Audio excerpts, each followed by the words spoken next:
గుండీచాదేవి అంత ప్రేమతో బ్రాహ్మణుడికి ఏమైపోయిందో అని తలుపులు తెరిపిస్తే అపరాధం జరిగింది కాబట్టి నేను నిన్ను క్షమించననలేదు. అంత ప్రేమతో కదా తలుపులు తీయించావు. అమ్మ, ఇంత ప్రేమ ఎక్కడుంటుంది? నేనేమైపోయానో, బ్రాహ్మడేమైపోయాడో, అది కదా నీ ఆర్తి. అందుకని నువ్వు నాకు అమ్మవి.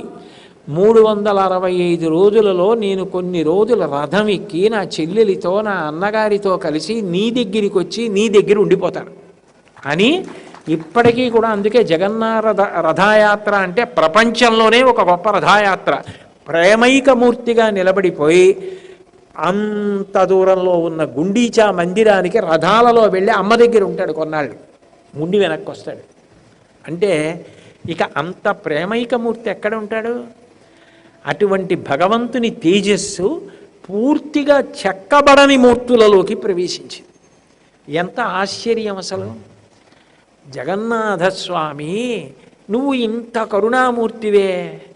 కృష్ణ పరమాత్మగా పరిపూర్ణావతారంలో ఎంత కారుణ్యం చూపించావో.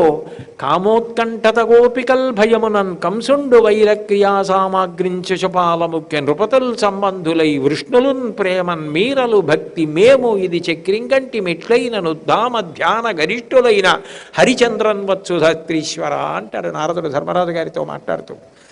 కామోత్కంఠత గోపికల్, కామము చేత గోపికలు భగవంతుణ్ణి పట్టుకున్నా, భయమునన్ కంసుండు, భయంతో కంసుడు పట్టుకున్నా, వైరక్రియా సామగ్రించి శిశుపాల ముఖ్య నృపతులు, ఆయన మీద శత్రుభావంతో శిశుపాలుడు మొదలైన వారు పట్టుకునే ప్రయత్నం చేసిన సంబంధులై వృష్ణులు, మేము వృష్ణివంశం వాళ్ళం, కృష్ణుడు కూడా వృష్ణివంశంలో పుట్టాడని చెప్పి మా మధ్య బంధుత్వం ఉందని వృష్ణివంశం వాళ్ళు పట్టుకున్నా, సంబంధులై వృష్ణులు ప్రేమన్ మీరలు, ఓ ధర్మరాజాదులారా మీరు ప్రేమతో పట్టుకున్నా, సంబంధులై వృష్ణులను ప్రేమన్ మీరలు భక్తి మేము, నారదాదులు భక్తితో పట్టుకున్నా, ఏ భావంతో పట్టుకున్నా భగవంతుడి యొక్క అనుగ్రహం ఏమిటంటే తరింపజేయడమే.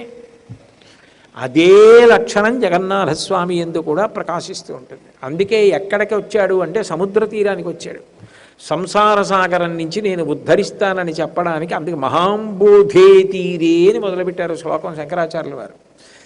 అటువంటి కృష్ణ పరమాత్మ కృష్ణావతారంలో ఎన్ని కోటాను కోట్ల మందినైనా నా అనుగ్రహం ఏనాడు వాళ్ళకి కలిగిందని గుర్తేమిటంటే నా కోసం వాళ్ళు పరిగెత్తుకుంటూ నా దగ్గరికి వచ్చేస్తారు.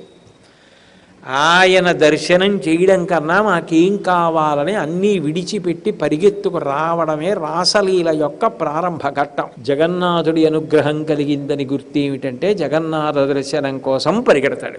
ఏ కష్టమో ఏ నిష్ఠూరమో నేను జగన్నాథ దర్శనం చేసేవలసిందే జీవితంలో. మళ్ళీ మనుష్య జన్మ వస్తుందా? ఇలా పూరి వెళ్ళి చేయగలనా? కాబట్టి నేను వెళ్ళి దర్శనం చేసుకోవాలని పరిగెడతాడు జగన్నాథ దర్శనానికి. రాసలీలలో కృష్ణుడి యొక్క పిలుపు మేరకు ఎలా పరిగెత్తారో. ఎవరు పరిగెత్తారు?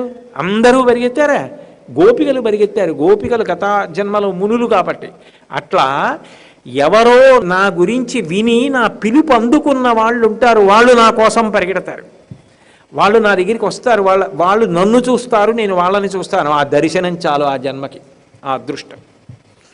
అందుకనే ఆ రాసలీలా ఘట్టాన్ని తీసుకున్నారు శంకరాచార్యుల వారు. అన్ని లీలలు ఉన్నాయి కృష్ణ